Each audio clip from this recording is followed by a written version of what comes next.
संसद से पारित हुए किसानों के बिल को कांग्रेस काला कानून बता रही है। कांग्रेस के साथ कुछ पिछलग्गू पार्टियां भी उनकी हाँ में हाँ मिला रही हैं। विपक्ष की इन पार्टियों पर केंद्रीय कृषि मंत्री नरेंद्र सिंह तोमर ने बड़ा हमला बोला।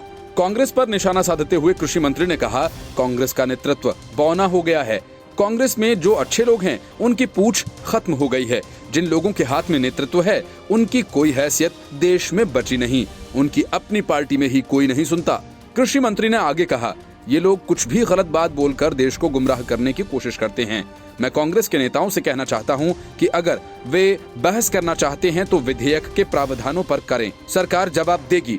थोड़े दिनों में ये स्थिति हो जाएगी कि किसान ही उन्हें जवाब देगा। कृषि मंत्री नरेंद्र सिंह तोमर ने पंजाब के सीएम कैप्टन अमरिंदर सिंह से सवाल पूछते हुए कहा कि आपने चुनाव के समय अपने घोषणा पत्र में क्यों कहा था कि आप एपीएमसी एक्ट को बदल देंगे, टैक्स को खत्म कर देंगे और अंतर्राज्यीय व्यापार को बढ़ावा देंगे।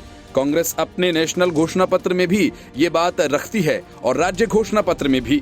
उन्होंने आगे कहा कि कांग्रेस का कोई भी नेता, चाहे वो केंद्र का हो या राज्य का हो, पहले ये बोलना चाहिए कि हमने जो घोषणा अपने घोषणा पत्र में की थी अब वह उससे पलट रहे हैं, तो मैं उनकी बात सुनने को तैयार हूं। कृषि मंत्री ने किसानों को विश्वास दिलाते हुए कहा कि इन बिलों को कार्यान्वित होने दीजिए। निश्चित रूप से आपके जीवन में क्रांतिकारी बदलाव आएगा।